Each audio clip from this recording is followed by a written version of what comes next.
À l'aube de mes 18 ans se lèvent sur l'horizon mes rêves. William et Marie-Catherine ont 4 filles et un garçon. Leur fille aînée s'est mariée la première il y a quelques années et leurs autres enfants ont quitté le nid familial pour se mettre en couple. Il y a trop de souvenirs. Il y a les prénoms des enfants dessus. Marguerite Marie, Bertie, Lucie. Là, c'était la place Ils de ont dû l'invité. couper le cordon avec leurs enfants pour les laisser construire leur propre vie de couple, un moment parfois difficile pour William et Marie-Catherine. C'est compliqué pour moi. Là, ça va mieux. Je prends du temps avec chacun. Même avec Louis qui est à Nantes, j'aime bien aller le voir, j'aime bien aller partager un dîner avec lui. Si sa copine est là, ben, on est tous les trois. Mais j'essaie de ne pas empiéter sur leur vie de couple, quoi. C'est important aussi. J'ai besoin, moi, de prendre le temps de réfléchir à mon positionnement vis-à-vis des enfants. En tant que père, pour ne pas être dans une posture de sauveur, de sortir de ça. Voilà. Et même les enfants m'ont dit, papa, maintenant, c'est, voilà, quand j'ai des interrogations, ben, c'est peut-être pas toi que je vais interroger. C'est Antoine, c'est Emilien, c'est Julien, qu'est-ce que c'est que ces gars? Donc c'est ces garçons qui ont pris, une grande place dans la vie de nos enfants.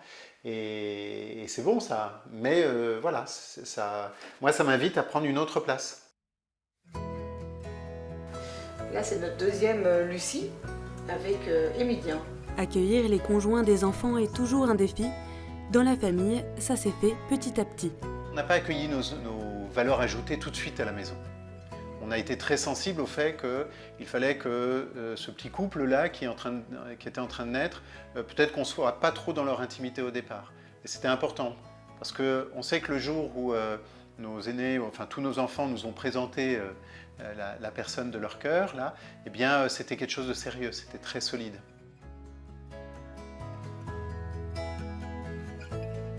Je pense qu'on a besoin de rituels, en tout cas nous on en avait besoin. Moi, d'accompagner ma fille à l'hôtel et la confier à son futur époux, je trouve ça mais merveilleux, je trouve ça très très beau. Voilà, nous on a fait notre travail et voilà, et on est heureux maintenant de te confier notre fille et on sait qu'on a confiance en toi, on a confiance en elle, on a confiance en toi. William et Marie-Catherine ont fait confiance et aujourd'hui, ils gardent toujours un lien fort avec leurs enfants. Mais ils savent très bien, tous les 5, que nous sommes là, on est là, quoi. Donc, et puis il n'y a peut-être pas que nous aussi. Comment le proverbe africain qui dit Pour faire grandir un jeune, il faut tout un village. voilà. Donc on sait que nous, on était une partie du village. Hein.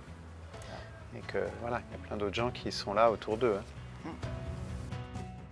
Mon enfant s'en va, oui. Vous connaissez peut-être la formule de la dépression du nid vide. Vous savez, c'est quand les enfants sont partis, les chambres se vident, il y a comme un silence dans la maison, et puis vous tournez en rond. Alors, comment allez-vous faire pour prendre ce virage? D'abord, surtout, ne cultivez pas dans votre cœur l'impression que il y a eu un intrus qui vous a pris votre enfant. Surtout qu'en plus, il n'a pas les qualités exactement que vous espériez. Oui, pas de chance, mais c'est les qualités qu'ont plu à votre enfant. Et votre enfant, en fait, il a besoin de continuer à grandir. Vous savez bien que vous ne pouvez pas tout lui apporter et vous ne pouvez pas le protéger. On aimerait, mais on ne peut pas le protéger. Il va peut-être rencontrer des difficultés, mais c'est à lui d'essayer de les résoudre. Vous aussi, vous allez passer entre le lien parent-enfant à un lien qui est le parent adulte avec l'enfant adulte. Mais ce n'est pas du tout la même chose. Moi, ce qui m'a beaucoup émue, c'est dans le reportage, c'est quand ce papa dit qu'il l'a vraiment ressenti au moment où il a accompagné sa fille. Il y a vraiment un moment où on se dit « Ah ça y est, c'est une adulte. Et donc, je ne peux pas me conduire comme si c'était mon bébé. » Et cette pièce rapportée, alors on va en faire quoi? Il va falloir l'apprivoiser. Vous savez, c'est un petit peu comme dans l'histoire du Petit Prince de Saint-Exupéry. Le Petit Prince et le renard. Il faut se regarder et puis petit à petit avancer. Il faut le mettre en valeur. Je ne sais pas, vous lui demandez des conseils en bricolage, en cuisine, sur le sujet que vous voulez, mais essayez de le valoriser. Et c'est petit à petit que vous allez lui donner de la place dans votre cœur. Et je pense que de votre côté, il y aura aussi un appel qu'il sentira, et lui aussi peut-être aura une place pour vous dans son cœur.